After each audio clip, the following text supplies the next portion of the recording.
In this video, we're going to talk about why it's so hard for most people to stick to a healthy eating plan and why certain foods are so addictive and almost impossible to eliminate from your diet.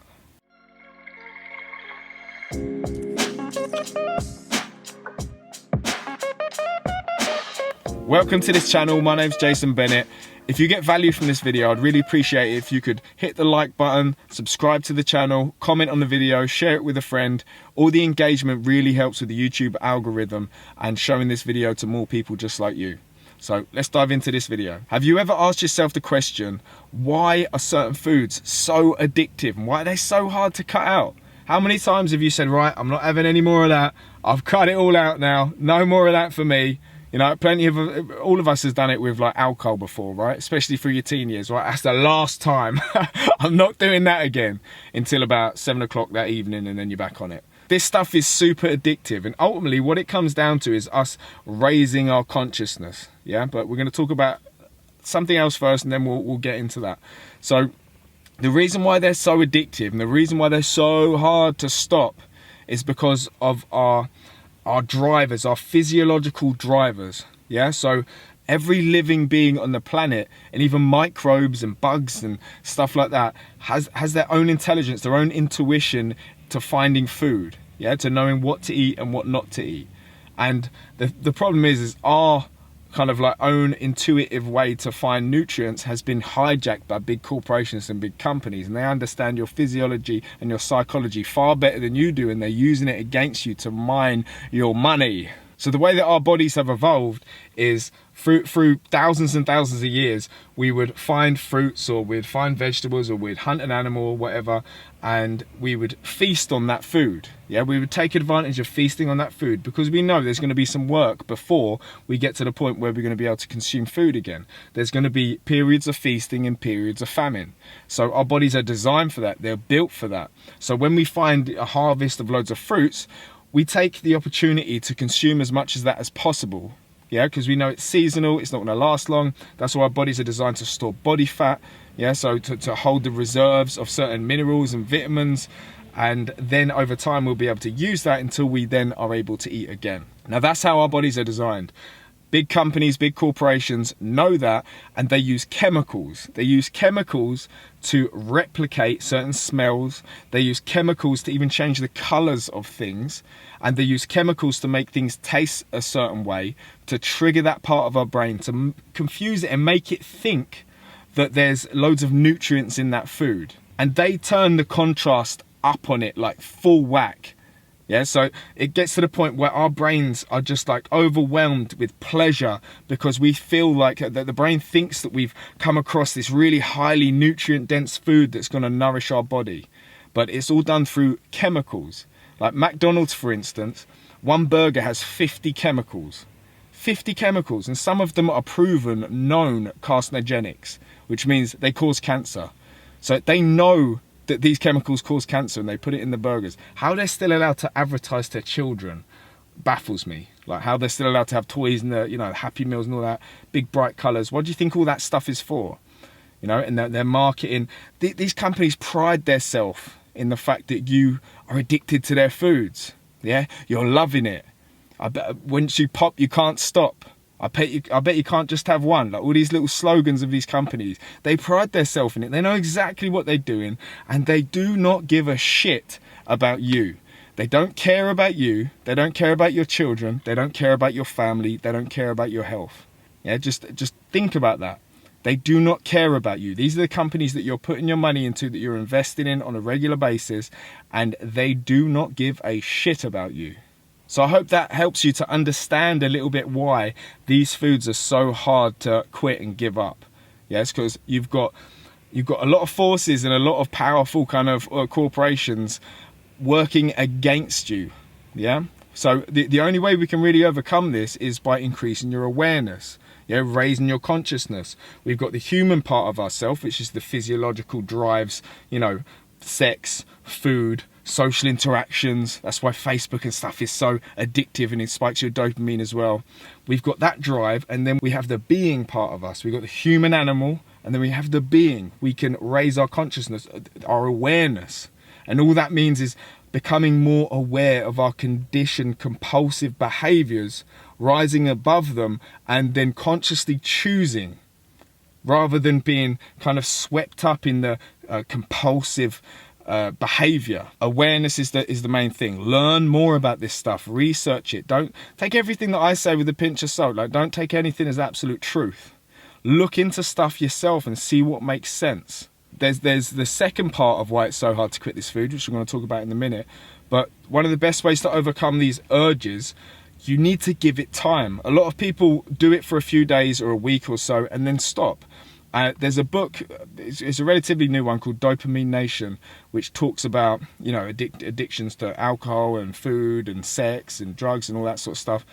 And it talks about how it takes about 4 weeks, takes at least a month of abstinence from something before the neurotransmitters in your brain find homeostasis, before they find balance again, before you get your set point again. The thing is, you don't realize how much all this stuff is affecting you until you eliminate it for a period of time. So it's going to take at least 4 weeks. After that 4 weeks, you're then going to have that stark contrast.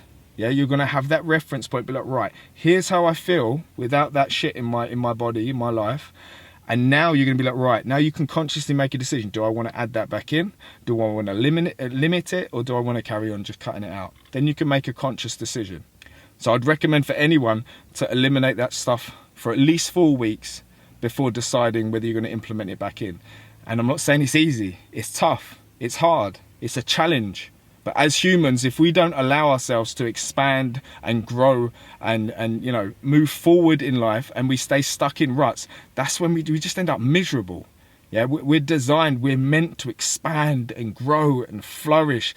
And if we have beliefs that are holding us back and stopping us from doing that, that is resisting that expansion, that's where all that negative emotion comes from. That's where that anxiety comes from. Because you're clinging on to something, or you've got an aversion to something. You've got to figure this shit out. You've got to figure this shit out. It's important. It's important. It's your life. It's your life. You want to live your life to the highest standard you can. Quality, surely, is more important than quantity. Or at least as important. You don't want to live a long, stretched out life, pumped full of drugs every 2 minutes and feel exhausted all the time and feeling anxious all the time. You want to live a life, you know, where you're vibrant and you're happy, you've got good energy. Yeah, you're not aware of how good you can feel until you do this for a short period of time. So that's one reason why it's so difficult. Now I'm going to talk about the other reason why it's so difficult, and this going through this is going to also give you some ideas on how to make the whole process a lot easier for you. So the second reason why it's so difficult is because your body is just not getting the nutrients it needs. It's not getting the nourishment it needs. So when your body's not getting the nutrients it needs, by design what it does is releases hormones to tell you to consume food. Obviously, it's logical. Your body's not getting what it needs, it will make you hungry. So if then you're still not getting the nutrients you need, you're going to get even hungrier. Then all that high energy dense food filled with chemicals is going to be even more appealing to you. So if you're going to eliminate those junk foods, it's so important to make sure that you are giving your body the nourishment that it needs. The overall principles are just whole, natural foods that come from the earth. We forget that everything that your eyes can see, yeah, from the camera that I'm looking into now, to my eyeball, to my phone, to the car, to the trees, to the road, to everything, comes from the material of the earth. Yeah, us and the earth are inseparable. We are the same thing. Your whole body is made from it. Yeah, so the intelligence of the earth, and it's magic when you think about it. You put a little seed in the ground, boom, it comes up as a plant and fruits off it and you can consume them. The intelligence of the earth, that is the best nourishment for your body. Yeah, without all the pesticides and chemicals sprayed on it, and you know, without all the, especially with animals and stuff as well, if you're eating sick, diseased animals that are cooped up and filled with antibiotics just long enough to slaughter them, then that's not healthy flesh. We need just natural animals and natural produce, as get as close to that as you possibly can, okay, and as much variety as possible. That's how we've evolved to eat, is variety. Everything's seasonal. Yeah, it's only been recent years that you've been able to eat bananas every day. Our bodies just aren't designed for that, especially if you're, you know, of European ascendant.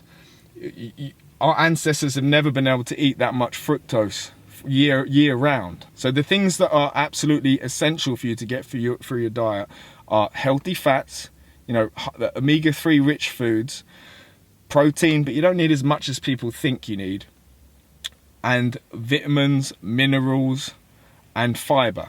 So that should be like the foundation of your diet. A variety of loads of different plant foods, as natural and as organic as possible. High quality meats, wild meats, well looked after animals, preferably wild, but well looked after is second best. And here's the thing, if you focus all of your attention on foods that you are going to enjoy eating, yeah, focus on meals that you're actually going to enjoy eating. So plan your meal for the following day. First thing in the morning, just drink loads of water, and then plan your meal for the following day. And that first meal, just focus on that. Don't think about all the things that you're now eliminating and all the things that you're not having. Focus on that delicious meal, that delicious satiating meal that you're going to enjoy eating, and put all your energy and attention and focus on that. And when you eat it, you're going to be satisfied, and it's going to be a lot easier to then go on to the next meal. Just take it one meal at a time. I recommend, as I said, set 4 weeks aside at least, where you say, right, this is it. I'm going to really hit it hard for this 4 weeks. And if you do slip up and you do go off the wagon or whatever, don't condemn yourself. Yeah, but condemn yourself, it's just going to perpetuate the cycle, the psychological cycle of like feeling like shit. Now you have to eat the bad food to make yourself feel better. And you know, and it's just a vicious cycle. So if you do kind of come off course a little bit, approach the situation with curiosity rather than condemning yourself. So be like, all right, I said that I was going to do this and I didn't do it. Right, why is that? Assess the situation, see how you can do it differently. Okay, so ultimately everything that I'm going through, this is all about making you feel good. Okay, and it doesn't seem like it, because you were like, hold on, Jay, well, I want to feel good. I'm going to eat this 6-pack of donuts. That makes me feel good. Tastes good. Oh, I enjoy it so much. But I'm not talking about, you know, instant gratification. I'm talking about delayed gratification. I'm talking about overall feeling good. Yeah, your average. Yeah, if we got an average score every hour on the hour, like your energy levels and your well-being, if you had to mark that out of 100, and we did that every hour on the hour over the period of a month, for instance, or 6 months or a year, let's use a year as an example. If we did that every hour on the hour over a year, and we looked at your average score over the year, if without the junk food, that year you're going to have a higher score than if you had loads of junk food in that year and loads of booze. Obvious, right? Because it's going to look like this. You're going to spike up, you're going to feel good for maybe, you know, 5 minutes while you're eating the food, or, you know, a couple of hours if you've had some drink, and then you're going to shoot right down. Your score's going to be right here. Then it's going to go up and down. It's going to look like this. However, if you eliminate that stuff, then it's going to be more consistent. It's going to be much more consistent. I rate your average is going to be much higher. Yeah, that makes sense, right? So experiment with this stuff. You can always reach out for support if you need any help. You can always message me. Leave a comment on this video if you feel that there's any questions that you got, and I can do another video on it. It actually helps me to come up with some ideas of what you guys actually want me to talk about in these videos. So please drop a comment below to let me know any questions you got or any comments. Thank you for taking the time to watch this video. I hope you got value from it, and I'll see you in the next one.